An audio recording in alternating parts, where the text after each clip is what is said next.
Saben, muchas veces escuché o sigo escuchando por ahí ese término de enfermedad silenciosa.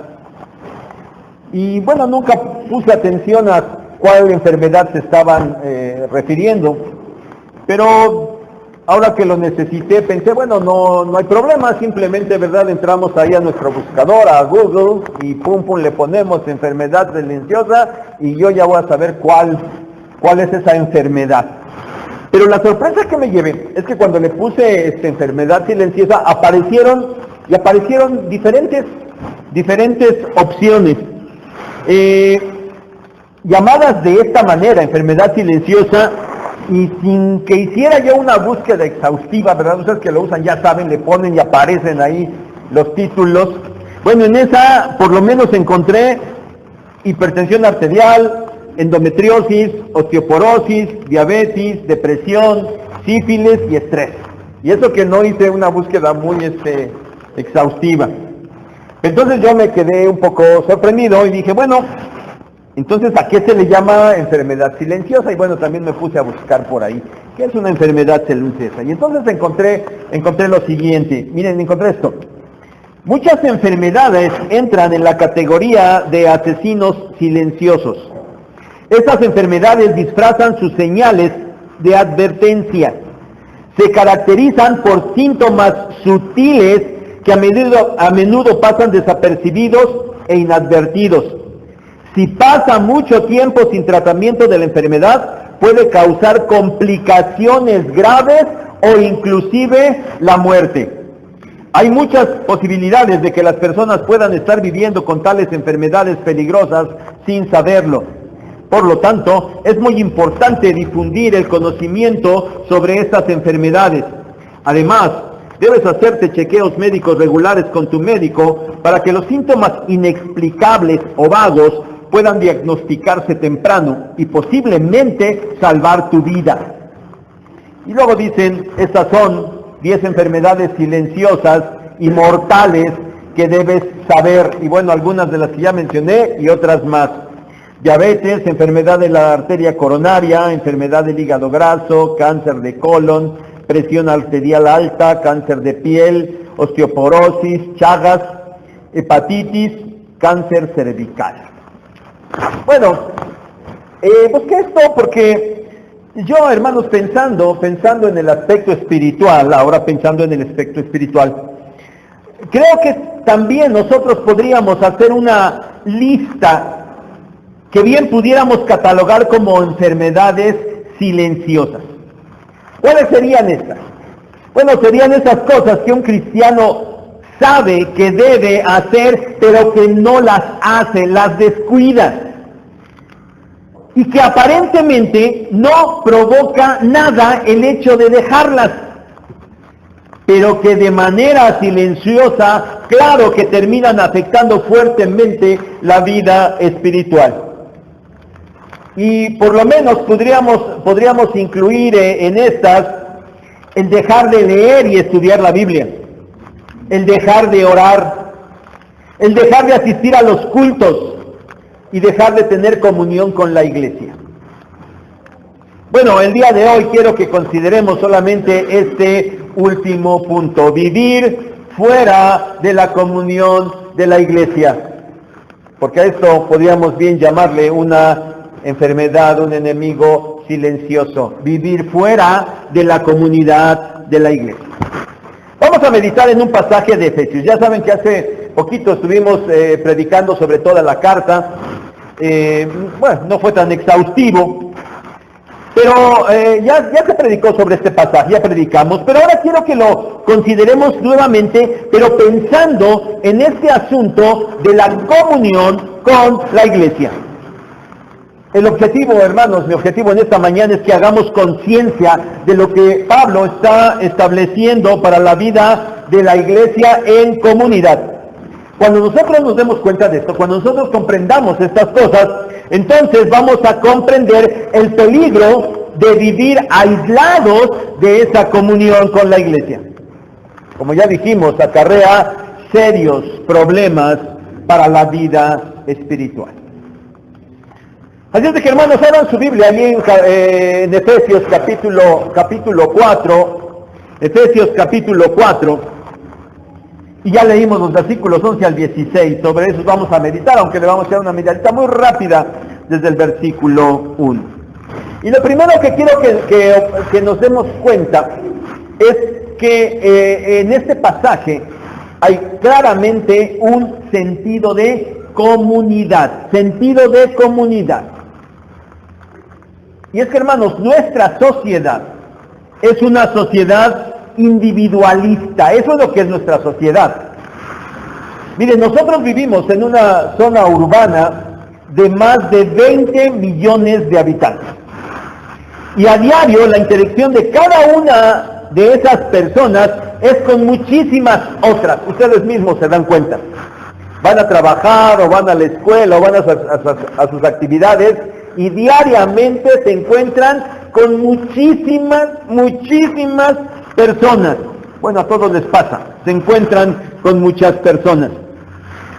Pero a pesar de eso, y todavía a pesar de las muchas excepciones que pudiéramos encontrar, la realidad es que cada persona está aislada de los demás. Sí, ahí andamos en bola todos, pero cada quien en realidad anda solo. Hoy en día la tecnología ha aportado su buena parte al individualismo. Cuando estábamos chicos, yo estaba pequeño o estaba joven, si quería ver a mis amigos de la iglesia, pues tenía que desplazarme hasta su casa, que era 2 o 3 colonias más adelante o en otras calles por allá, pero si quería verlos tenía que ir hasta su casa, con el riesgo de que al llegar, pues no estuviera. Hoy en día, la tecnología, esté donde esté el amigo, lo encuentras. Hoy la comunicación ya no es personal, ya no es cara a cara, es a través de los teléfonos. Y eso hace que cada quien puede estar en donde quiera, en la posición que quiera, haciendo lo que quiera y aparentemente comunicándose con los demás. Es decir, esa cuestión individual ahí está. Pero fíjense que también está empezando a pasar esto en la cuestión de los estudios. Antes, bueno, todavía, y quizás esto va pronto a llegar a desaparecer, pero todavía. Y antes todavía más. Cuando íbamos a la escuela teníamos que desplazarnos, ¿verdad? Entraba yo a las 7 de la mañana allá en Zacatenco. Imagínense que me tenía que levantar y decir, pero llegaba yo y estábamos con todos los compañeros, convivíamos con los compañeros y convivíamos con los profesores y ahí estábamos. Y sí, era pesado pararse temprano, viajar, hacer las tareas, era pesado, pero siempre había la parte agradable de estar en compañía de aquellos que estaban igual que nosotros. Teníamos nuestros compañeros y ahí estábamos conviviendo con ellos. Pero hoy en día las carreras ya se pueden estudiar en línea. ¿Qué significa eso? Que yo solito me siento allí en mi casa, prendo la computadora y estudio una carrera. No voy a convivir con absolutamente nadie más. Lo hago de manera individual. Hermanos, es cierto. Nosotros vivimos en una sociedad individualista que cada vez está yéndose más y más hacia ese punto. Pero saben, hermanos, los cristianos nos acostumbramos a vivir de esa manera individual y nos acostumbramos porque esa es la sociedad en medio de la cual nosotros estamos.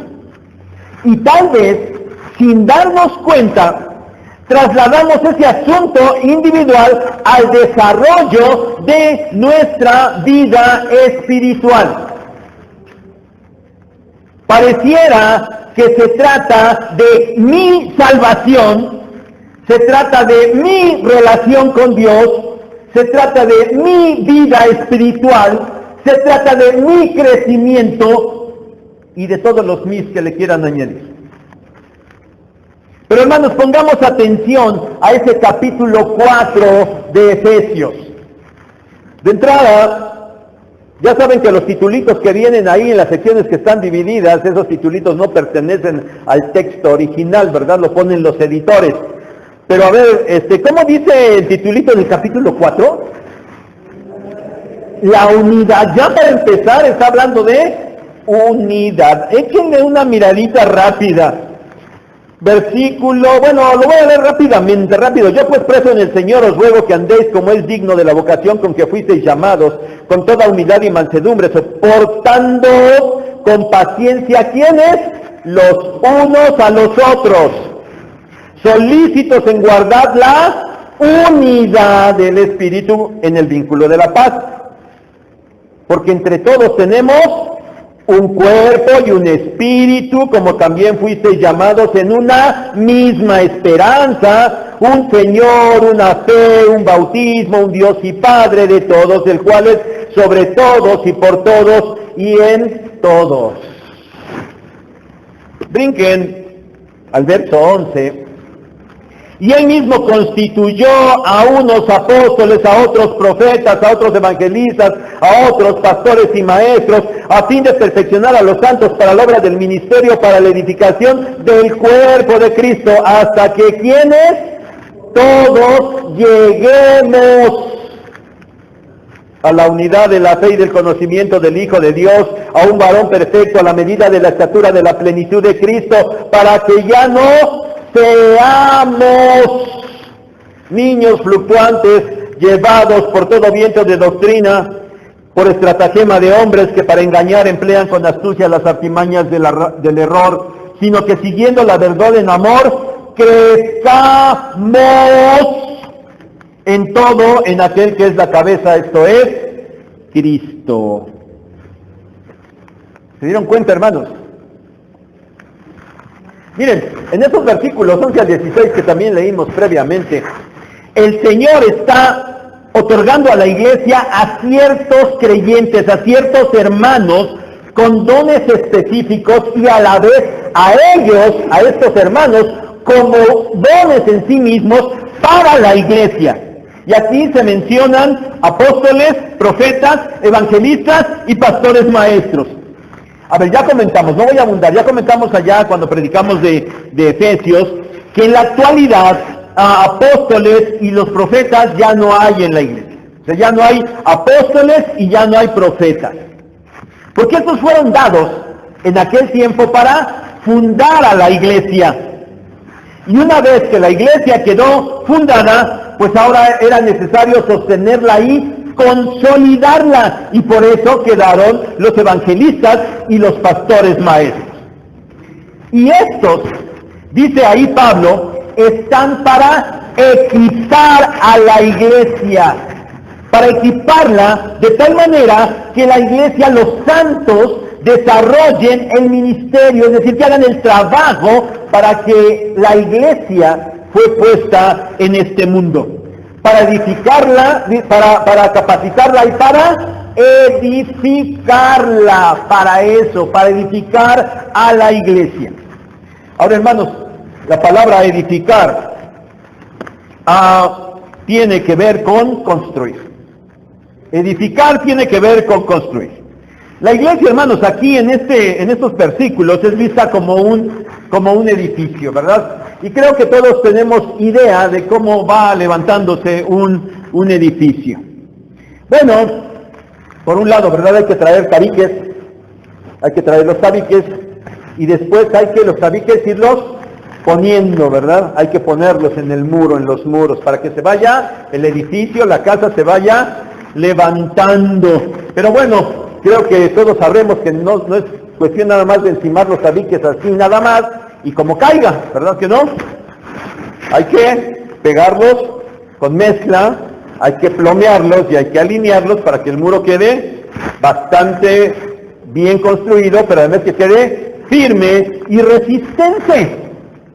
Es decir, la edificación consiste en traer el material, pero además colocar el material y que el material sea colocado de manera firme y bien colocado. Bien, hermanos, esta es la figura que está utilizando Pablo para la iglesia. Y a la iglesia se van añadiendo nuevos creyentes. ¿Esto a través de qué? A través del evangelismo.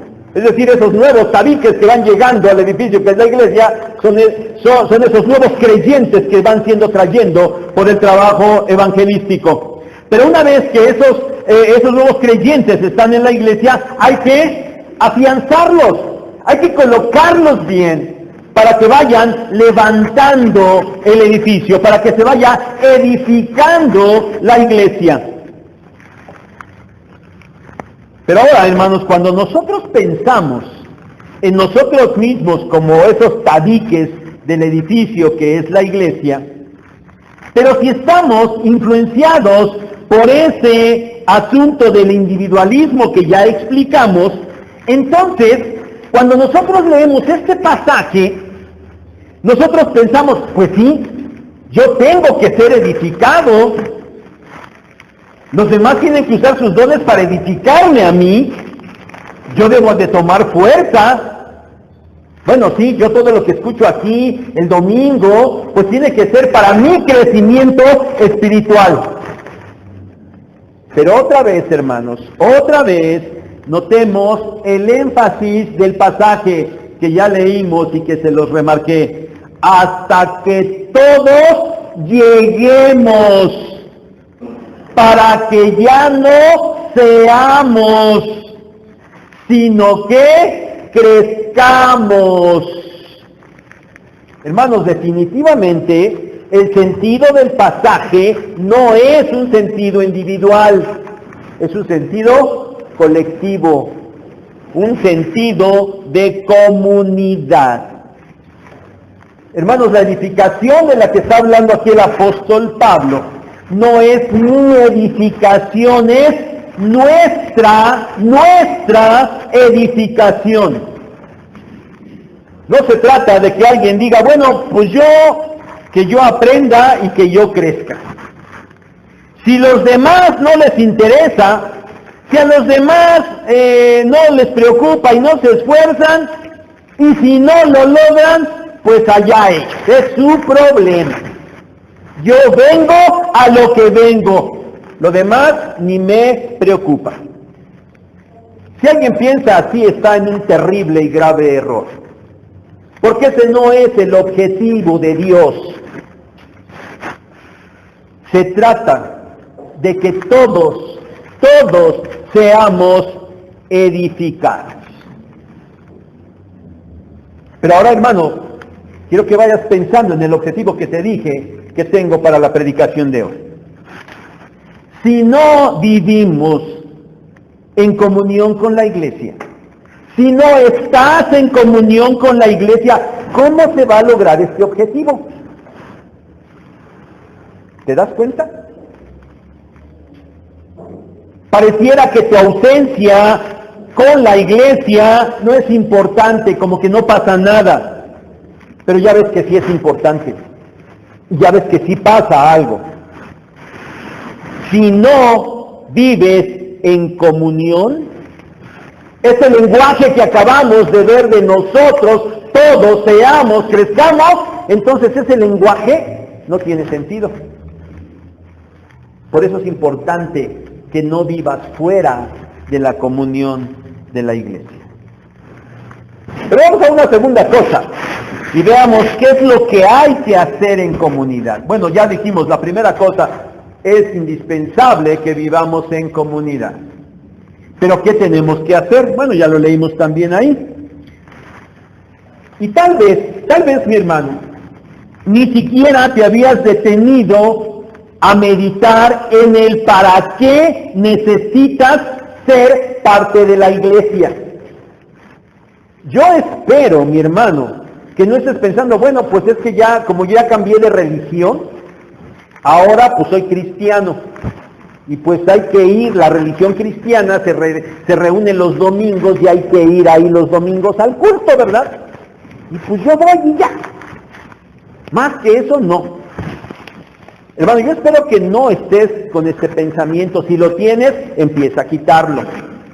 Porque entonces no estás entendiendo bien de qué se trata que estemos todos juntos. Y si estás pensando que nada más es de cumplir con eso, efectivamente estás cumpliendo con una religión, efectivamente. Pero ya sabes que eso no se trata de religión. Primeramente se trata de una relación con Cristo. Y ahora estamos viendo o reafirmando que también se trata de una comunión con la iglesia. Comunión con la iglesia. Y entonces a lo mejor ni siquiera estabas consciente de, bueno, ¿y no sé para qué nos reunimos o por qué tengo que estar allí? No basta que vengas, te sientes, escuches, cantes y te vayas. Algo hay que hacer. Y aquí los versículos 13 en adelante nos dicen para qué tenemos o para qué estamos aquí. Verso 13, hasta que otra vez todos lleguemos a qué? A la unidad de la fe, a la unidad de la fe. Ya sabemos que fe es creer. Y hay diferentes aspectos en los que podemos hablar acerca de la fe. Y a lo mejor el primer concepto que tenemos en la mente es de tener fe para ser salvos, y eso es correcto. Hay que creer para ser salvos. Pero ese no es el tipo de fe del que está hablando aquí Pablo.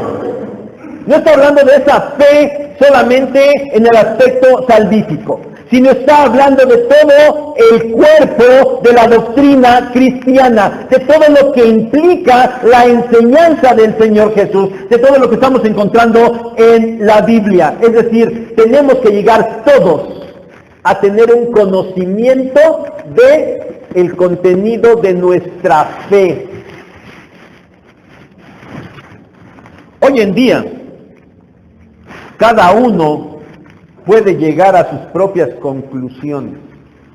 Hoy es muy fácil. Porque dice, bueno, pues si no voy no pasa nada. Pues hay en el internet. Yo en la semana, no, si no voy o no puedo ir porque no quise o porque no pude, pues yo en la semana me pongo a oír predicaciones, ya ahí veo cosas. Sí es cierto, hoy es bien fácil que vayas a la internet y te estés llenando de un montón de predicaciones y de enseñanzas y de temas y muchas cosas. Hoy es muy fácil hacerlo. Y cuando tú estás solito, haciéndolo de esa manera, sabes, tú vas a llegar a tus propias conclusiones sobre doctrina y sobre contenido de la Biblia. ¿Saben cuál es el problema? Que entonces llegaremos a 60 u 80 conclusiones diferentes. Podemos llegar a interpretaciones diferentes de lo que la Biblia dice.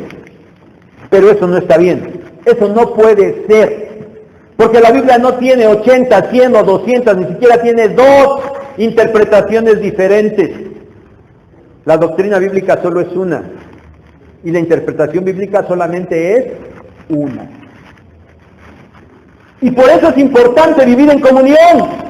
Por eso es importante estar en comunión. Porque así de esta manera todos estaremos llegando a esa unidad de la fe, a esa unidad del conocimiento de lo que la Biblia significa.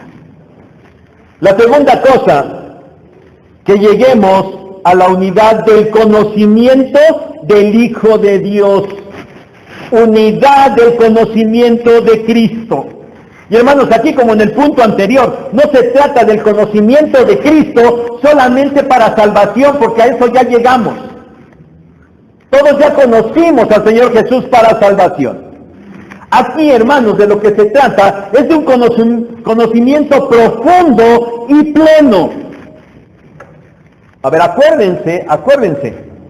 Cuando hablamos de conocimiento en la Biblia, en el Nuevo Testamento, no se trata solamente de un mero aprendizaje intelectual.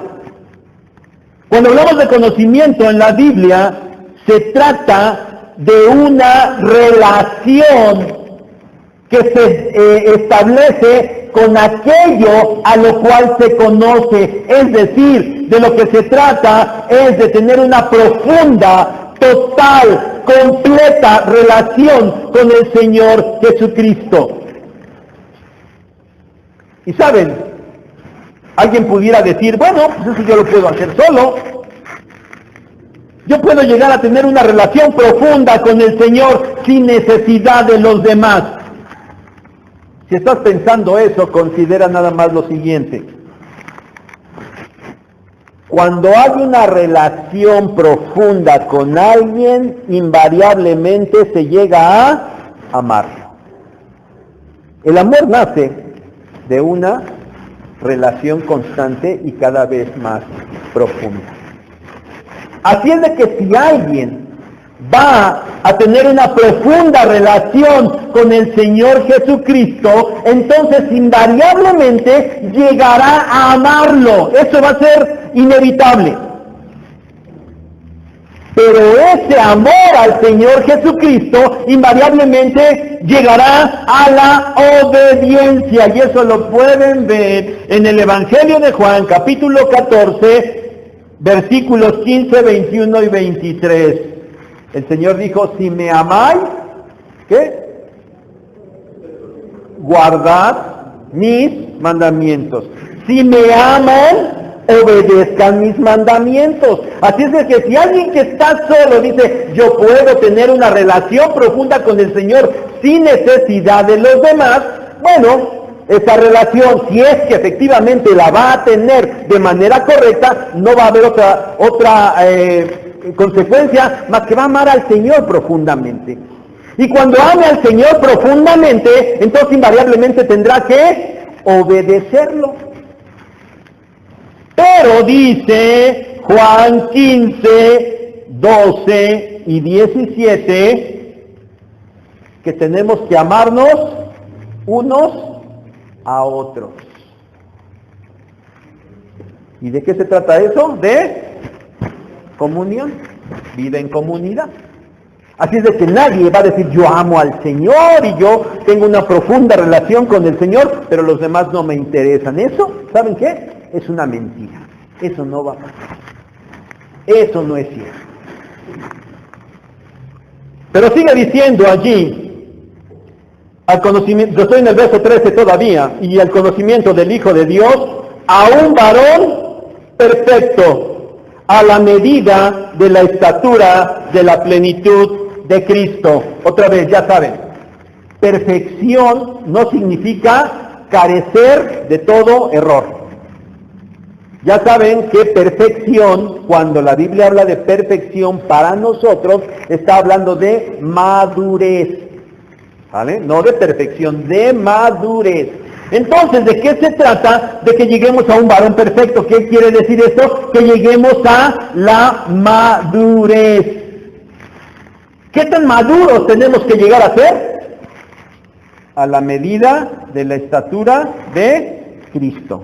Es decir, tenemos que llegar a ser tan maduros como el Señor Jesucristo. Y que nadie piense, no, pero eso es imposible. Miren, si eso fuera imposible, Pablo no lo hubiera escrito. Porque Pablo no está escribiendo por su propia cuenta. Está escribiendo siendo inspirado por el Espíritu Santo. Y el Espíritu Santo no va a mentir. El Espíritu Santo no va a decir, bueno, Pablo, escríbeles ahí, ya sé que no lo van a lograr, pero tú pónselos nomás para que se esfuercen. Hermanos, eso no es así. Necesitamos llegar a una madurez, tal cual la tenía el Señor Jesucristo. Él es la medida de nuestra madurez. De hecho, ese es el propósito para nosotros. ¿Se acuerdan Romanos 8:29? Cuando el 28 dice, a todos los que aman a Dios, las cosas les ayudan a bien. Y el 29 dice, y a los que llamó también los glorificó, para que seamos semejantes a su Hijo Jesucristo. Ese es el propósito de Dios. Que seamos semejantes a nuestro Señor Jesucristo. Entonces, cuando aquí Pablo está hablando de madurez, invariablemente tenemos que pensar en llegar a ser tan maduros como lo era el Señor Jesucristo.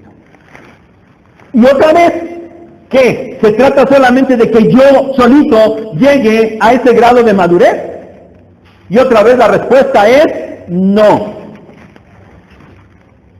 Pero entonces podríamos preguntar, ¿cómo lograr llegar a la madurez entre todos cuando es evidente que unos han llegado primero a la iglesia Unos están creciendo, llevan más tiempo en la iglesia y sin duda que algunos han crecido más que otros y los nuevos creyentes. Pero entonces, ¿cómo podemos llegar todos a la madurez si unos llegan primero que otros? Bueno, es precisamente allí donde otra vez entra el asunto de la comunidad. Porque se trata de ir avanzando entre todos. Se trata de ir avanzando entre todos. Sí, los primeros que llegaron, alguien los trajo, algún día fueron nuevos y fueron colocados y fueron amacizados y fueron puestos allí. Y los que ya llegaron, ahora tienen que recibir a los que van llegando para que ellos también sean colocados. Los albañiles van poniéndole su plomo ahí para que se vayan derechitos, ¿verdad? Y después le ponen también su hilito así para que también no se vayan todos así. Pero siempre la base para que lo nuevo vaya siendo construido de la misma manera alineada y plomeada es la parte que ya está construida. De esa manera, hermanos, no se trata de que yo llegue a ser maduro. Se trata de que la iglesia, nosotros, lleguemos a ser maduros. Y tendremos madurez cuando los fuertes en la fe puedan sostener y conducir a los débiles y a los nuevos en la fe. Porque esos nuevos irán creciendo. Y esos nuevos a su vez tendrán que soportar y ayudar a los otros nuevos que irán llegando. Esta es una manera madura de conducirnos como iglesia. Versículo 14. Para que ya no seamos niños fluctuantes, llevados por doquiera de todo viento de doctrina, por estratagema de hombres que para engañar emplean con astucia las artimañas del error. Para que ya no seamos niños fluctuantes. Es decir, el objetivo es llegar a la madurez. Y cuando se llega a la madurez, se deja de ser niño. Porque ya sabemos que un niño es fácilmente moldeable. Y hablando, hermanos, en el sentido espiritual, en el aspecto doctrinal, un niño fluctuante es aquel que como no se congrega, como no está uniéndose para tener el mismo conocimiento de la fe, entonces llega y escucha una cosa, ay no, pues eso está bonito, eso dice, ay eso me parece bien, y ahí va, ¿verdad? Con la moda doctrinal que haya, porque hay modas doctrinales, hermanos, hay modas en este mundo. Y luego de repente empieza a bajar esa moda y después escucha otra y ahí va para allá.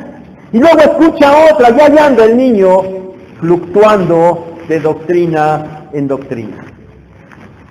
Pero ese es el objetivo, que ya no seamos esos niños.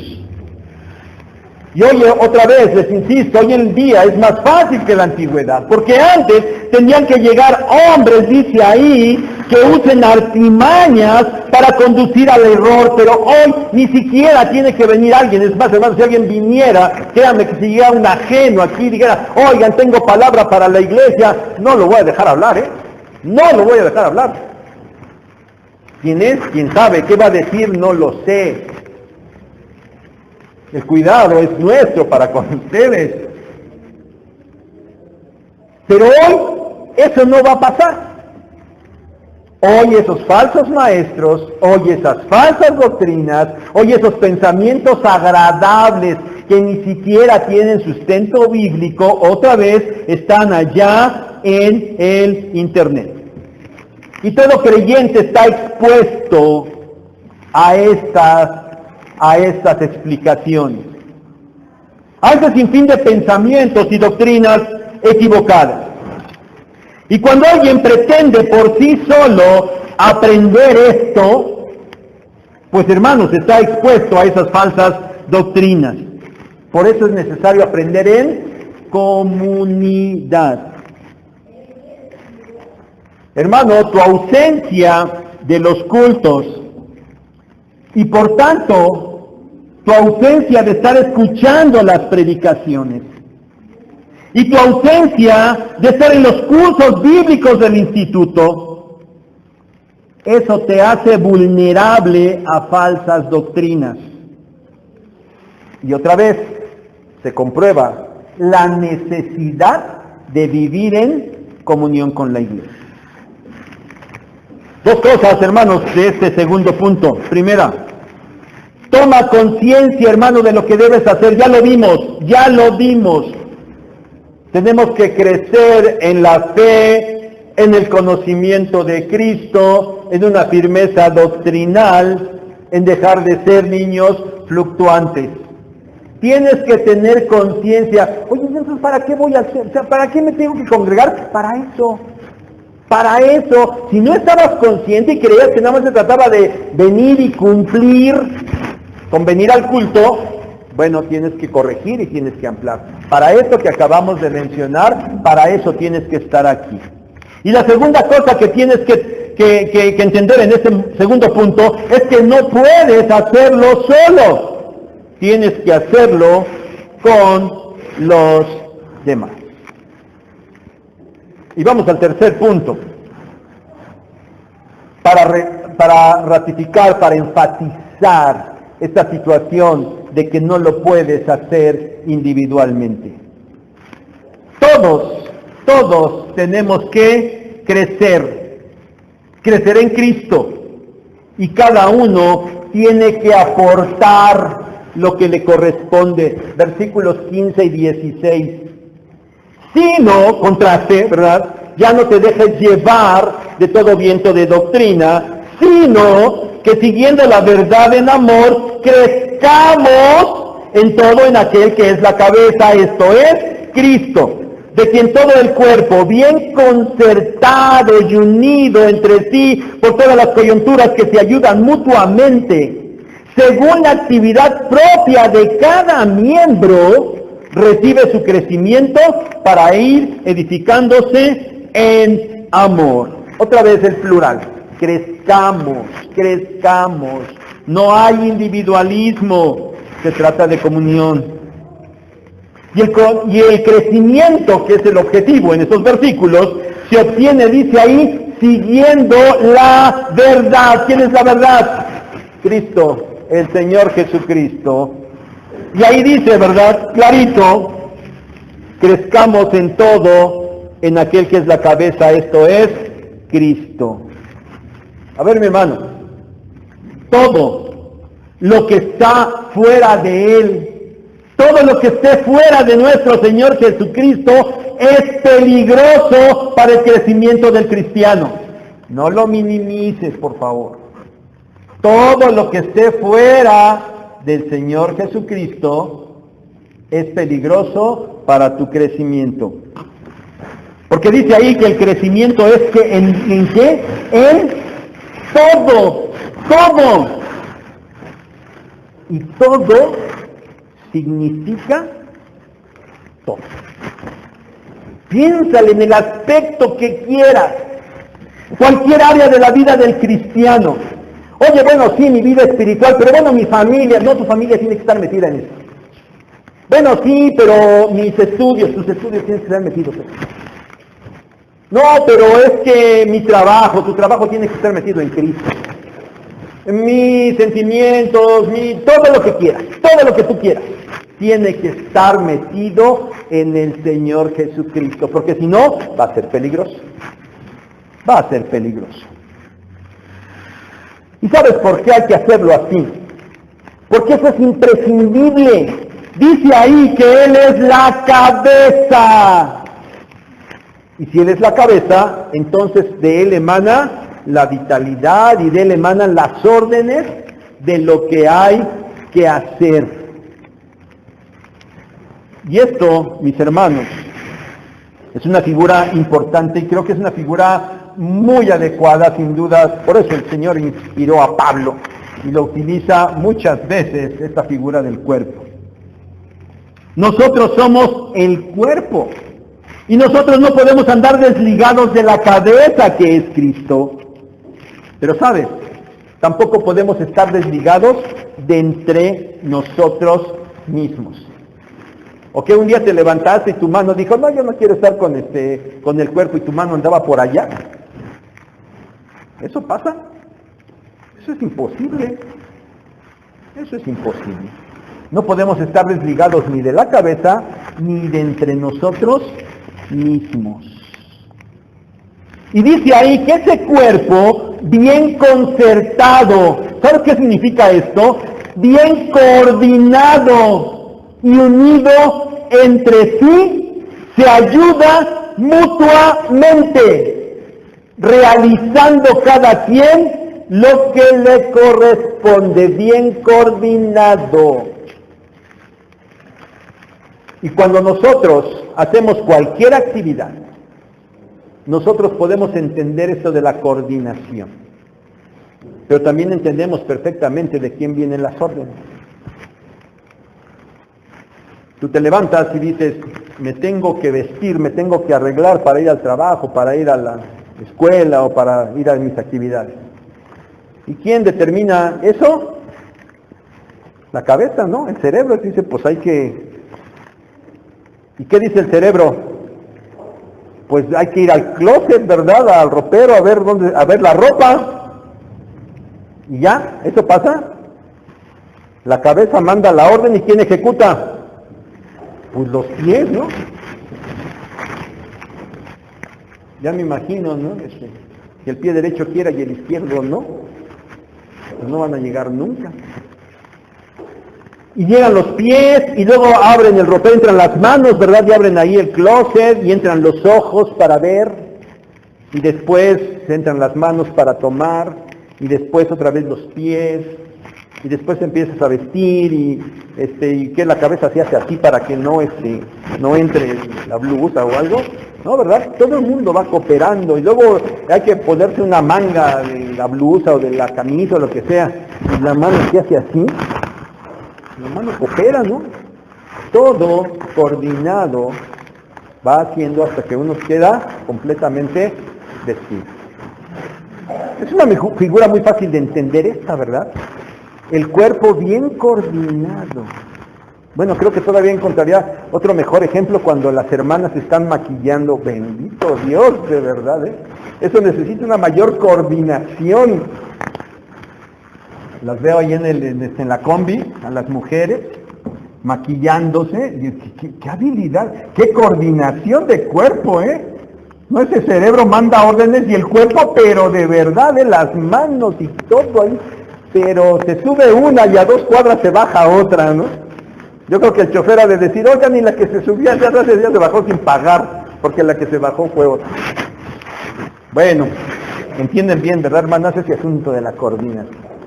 Hermanos, así es como tiene que funcionar el cuerpo espiritual que es la iglesia. Cada uno tiene que realizar la actividad que le corresponde. Nadie puede hacerlo solo. Necesita de los demás. ¿Qué pasa cuando una persona, por cualquier situación, no tiene un brazo o no tiene los brazos? Ustedes han visto, ¿verdad? Y las personas pintan, trabajan, se maquillan, se visten con los puros pies, o no sé, o si no tienen los pies, cómo se mueven. Ustedes lo han visto. ¿Lo pueden hacer? Pues sí lo pueden hacer. Pero es fácil para ellos. Les costó mucho trabajo. Y hay miembros del cuerpo que están haciendo lo que no les corresponde. Esa no es una manera, si bien es cierto, hacen lo que tienen que hacer, no lo hacen como deberían hacerlo. Por eso, mi hermano, es que nosotros tenemos que entender esto. El trabajo de la iglesia tiene que estar bien coordinado y cada uno de nosotros tiene que hacer la parte que le corresponda. En el trabajo de la edificación de la iglesia, unos trabajan evangelizando, otros trabajan pastoreando, otros enseñando, otros exhortando, otros actuando con misericordia, otros sirviendo, otros ayudando, otros dando, otros dirigiendo. Es decir, cada uno ejerce el don espiritual que ha recibido. Y así está puesto en el cuerpo, y para eso está puesto. Por eso, el Señor a nadie le dio todos los dones. A nadie. Porque si tú tuvieras todos los dones, dirás, ¿para qué los necesito? Yo solito puedo, ¿verdad? Pero no tienes todos los dones. Y para tu edificación y para la edificación de los demás, necesitamos cada quien hacer la parte que nos corresponde, porque se trata, hermanos, de la edificación del cuerpo, no es individual, es en comunidad. Bien, hermanos, no hay otra manera de entender este pasaje. No es el único que nos habla del tema, no lo es. Pero no hay otra manera de entenderlo. Que te quede claro. No hay cristianos solitarios, no hay. La vida del cristiano se desarrolla en comunión con la iglesia. ¿O no hay tal desarrollo? Y entonces, si todo debe ser en relación al cuerpo, a la iglesia, entonces, mi hermano, tu ausencia de la comunidad con la iglesia resulta ser algo peligroso. Aparentemente nada pasa si te ausentas de las reuniones, sean dominicales o entre semana. Pero espero que te haya quedado claro, sí afecta, y afecta mucho. Te empiezas a alejar, te enfrías, te vas enfriando cada vez más y puedes terminar totalmente alejado. No debes menospreciar al Señor ni a su iglesia, pero lo haces con tu continua ausencia de los cultos dominicales. Lo haces con tu ausencia a la celebración de la cena del Señor. Lo haces con tu no integración a una célula. Lo haces con tu no integración a los cursos de enseñanza. Y puedes buscar la justificación que quieras. Y seguramente que para ti la vas a encontrar. Pero en la medida en la que te ausentes de estas cosas, silenciosamente te estás afectando seriamente. Hay una ilustración clásica que seguramente conoces. Hoy en día, bueno, para cocinar cualquier cosa, pues ya está la estufa y está el gas, ¿verdad? Pero tú sabes que antes existían unas cosas que llamaban anafres. Todavía muchos los usan todavía. Y yo no sé si tú has intentado prender un anafre. Cuando uno no está acostumbrado es algo bastante difícil. Pero bueno, ya sabes, está ahí el anafre y encima se le pone un montón de carbón. Para prenderlo, como les dije, si no sabemos, nos cuesta un poco de trabajo. Pero una vez que los carbones están encendidos, ya no hay que hacerles nada. Solitos, ahí están. Y quedan encendidos y calientan fuertemente. Bueno, cocen los tamales y el pozole. Imagínense si no calienta esa lumbre. Y ahí están. Y cuando terminamos de usarlo, hasta hay que echarles agua. No vaya a ser que algo se vuele por allí, porque se va a prender de inmediato. Y los carbones, estando juntos, prenden y calientan y funcionan a la perfección. Pero tú sabes que cuando agarras uno de esos carbones y lo retiras de aquel grupo, pues sí es cierto. Mira, está calientito todavía, tócalo. Ah, no está bien caliente, ¿verdad? Pero déjalo, solito. Y poco a poquito se va a ir enfriando. hasta que se apaga completamente. Hermano, eso te va a pasar si tú sigues insistiendo en ausentarte de la comunión con la iglesia. Te vas a ir enfriando poco a poco, poco a poco. Y por más esfuerzo que hagamos, si tú no vienes acá e insistes en que puedes calentar solo, terminarás por apagarte totalmente. Vivir fuera de la comunión con la iglesia es un enemigo silencioso. Así es de que, mi hermano, corrige lo que tengas que corregir antes que sea demasiado tarde. Padre, gracias por tu palabra una vez más. Nos sigues dando esta bendición y este privilegio. Señor, aprendemos esta necesidad. Señor, que quede perfectamente clara, porque clara es tu palabra. Y que, Señor, cada uno de nosotros recapacitemos en esto. Y lo que haya que corregir, que cada uno de los presentes lo haga. Señor, porque es peligroso. Muy peligroso, Señor, estar pretendiendo ser tu hijo y vivir fuera de la comunión de tu iglesia. Ayúdanos, Señor, ayúdanos a comprender y a corregir lo que sea necesario. En Jesucristo agradecemos tu palabra. Amén.